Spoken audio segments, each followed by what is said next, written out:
10वीं क्लास के बच्चों सुप्रभात, नमस्कार। बच्चों, आज हम आपको जो कल पाठ कराया था मुद्रण संस्कृति और आधुनिक दुनिया, इसका परिचय बताया था, छोटे छोटे शब्दों का बताया था। आज उसका हम अभ्यास कर रहे हैं।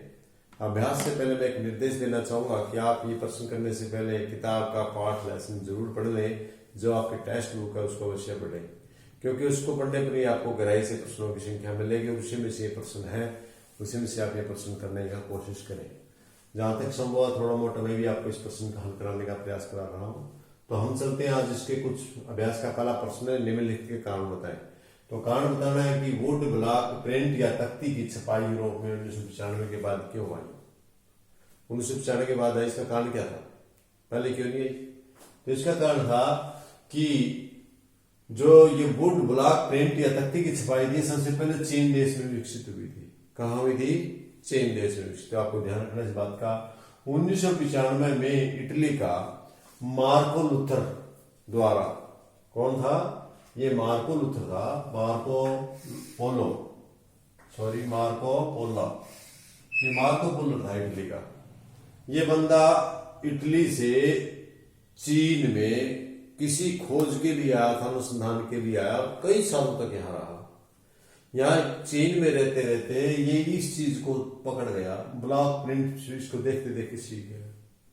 और सीख के जब ये वापिस इटली पहुंचा तो इटली जाके के अपने देश में इटली जाकर के उसने इस वुड ब्लॉक प्रिंट या तख्ती की छपाई का काम शुरू कर दिया। उसको देख देख के दूसरे लोगों ने किया और धीरे धीरे इटली से सारे यूरोप में ये चीज फैल गई, तख्ती की छपाई फैल गई। आपको समझ में आया? तो इस तरह से ये वुड ब्लॉक प्रिंट तख्ती की छपाई है जो यूरोप में 1995 के बाद पहुंची, क्योंकि उससे पहले यूरोप दूसरे अन्य देशों से कटा हुआ था, चीन से। तो जब चीन में वो टेक्निक लेकर अपने देश में गया, इटली में गई, इटली के माध्यम से पूरे यूरोप में फैल गई। तो ये इसका प्रश्न का उत्तर आपको मिल गया होगा। इसके बाद अगला प्रश्न आपका, मार्टिन लूथर मुद्रण के पक्ष में था। ये मार्टिन लूथर एक समाज सुधारक में है, धर्म सुधारक में है, मुद्रण के पक्ष में था और खुलेआम प्रशंसा की। आपको पता है कि पहले यूरोप में कैथोलिक, रोमन कैथोलिक चर्च की बड़ी प्रशंसा की जाती थी। एक धर्म का बड़ा ठेकेदार चर्च थी और ये चर्च नहीं चाहती थी कि मुद्रण शुरू, क्योंकि मुद्रण के माध्यम से लोगों को चर्च का ज्ञान मिल रहा था, माध्यम मिल रहा था। लेकिन एक मार्टिन लूथर नाम के धर्म सुधारक आए, मार्टिन लूथर इस नाम का, याद रखना आपने। मार्टिन लूथर ये क्या था? धर्म सुधारक था। धर्म सुधारक था, इसने निडर होकर खुलेआम मुद्रण की प्रशंसा की। तो मुद्रण बहुत अच्छी चीज है, ये बात है, ये पढ़ना चाहिए, इंटरेस्टिंग स्टोरी, लेख बनाने शुरू कर दिए। जो लेख बनाने शुरू कर दिए तो रोमन कैथोलिक चर्च की भी उसने आलोचना लिख दी।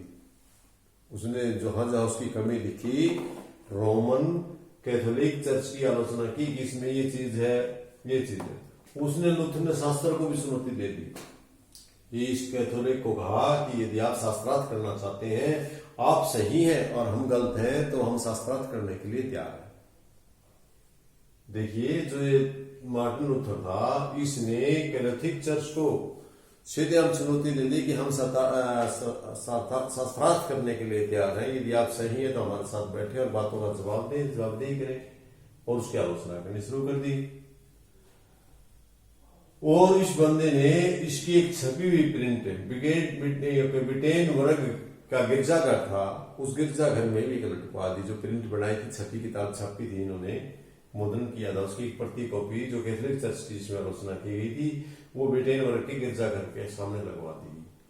और सबसे अहम भूमिका बात तो ये रही कि जो ब्रिटेन ने जो लेख लिखे, समाज सुधारक लिखे, चर्च की आलोचना लिखी, शास्त्रार्थ के लिए सीधी चुनौती दी, इससे जो उस समय मौके पर लोग थे वो बड़े स्टोरी तो इंटरेस्टिंग बन गई और लोगों को उसके बारे में, जो कम पढ़े लिखे लोग थे, उन लोगों ने भी पढ़ना शुरू कर दिया। जो कम पढ़े लिखे लोग थे उस समय में, उन्होंने भी इंटरेस्ट लेना शुरू कर दिया और जा जाके इसका पढ़ने लगे।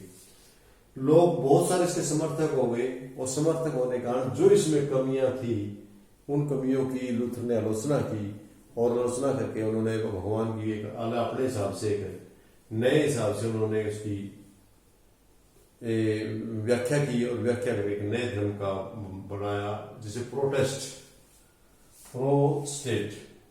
प्रोस्टेट धर्म में सुधार के नाम से जाना गया। इस धर्म की आलोचना इसकी शुरुआत की, और बिल्कुल खुलेआम सरेआम इसने इसके ऊपर अत्याचार भी करने का प्रयास किया। इनके मुद्रणों के ऊपर आलोचना भी लगाई, जो मुद्रण प्रतियां बनाई गई थी उनके ऊपर कैथोलिक चर्च ने पाबंदियां भी लगाई।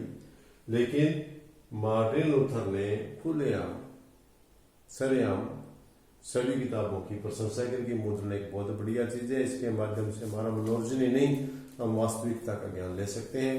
इस और जो इसकी आलोचना थी वो बताई चर्च की, और इसके साथ उन्होंने यदि ये हम गलत बोल रहे तो हमारे साथ शास्त्रार्थ करने के लिए आ जाइए। ये था मार्टिन लूथर के बारे में। इसके साथ एक टॉपिक आपका है कि रोमन कैथोलिक चर्च ने 16वीं सदी के मध्य प्रतिबंध सूची रखनी शुरू कर दी। क्यों? कारण बताए। जो ये गड़बड़ हो गई थी, जितनी सारी ऊपर मार्टिन लूथर ने करवाई बहुत सारी प्रतियां, तो इनसे तंग आकर के कैथोलिक चर्च थी, इसकी ख्याति कम हो गई, लोगों का विश्वास कम हो गया। तो इन्होंने क्या किया, जो मार्टिन लूथर था इसका जो इतिहास था, जो लोकप्रिय कथाएं थी, वो बहुत बढ़िया बढ़िया बनवा दी। उसने अपनी प्रतियां छपवाई और सस्ते दर पर छपवा के लोगों के बीच बांटी, जिससे कम पढ़े लिखे लोग इसमें पढ़ने लगे, रुचि लेने लगे, और इसकी तरफ धर्म कैथोलिक की बजाय प्रोटेस्टेंट धर्म की तरफ दौड़ने लगे।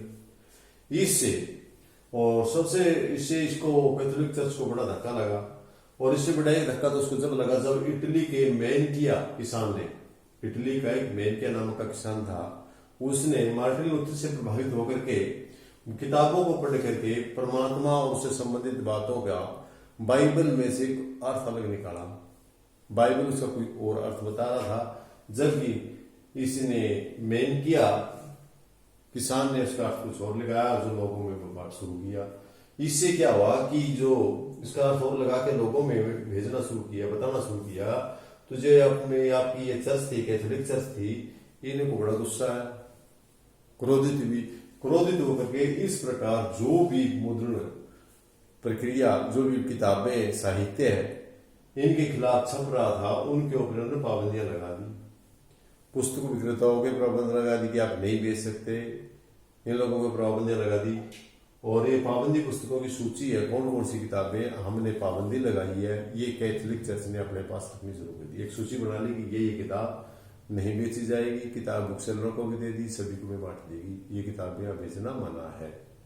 तो इस प्रकार हम देखते हैं कि रोमन कैथोलिक चर्च ने 16वीं सदी के मध्य में क्यों किताबों की सूचियां रखनी शुरू कर दी थी। प्रतिबंध जिन किताबों को मान्यता नहीं थी, जो चर्च के खिलाफ थी, उनकी सूची रखनी शुरू कर दी।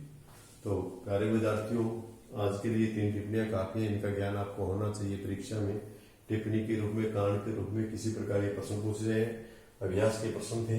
आपने जब चैप्टर पढ़ा होगा तो इनको अच्छी तरह से पढ़ा भी होगा, लेकिन विस्तृत अध्ययन के लिए फिर पाठ पढ़िए, बार बार वीडियोज देखिए, और इससे आपको समझ में आ जाएगा। अपना फ्यूचर ठीक, कैरियर ठीक बनाइए और करते रहिए। ऑनलाइन एजुकेशन में आप पढ़ते रहिए, आपका विषय सुधारते रहिए। इन्हीं शब्दों के साथ कल फिर मिलते हैं। धन्यवाद।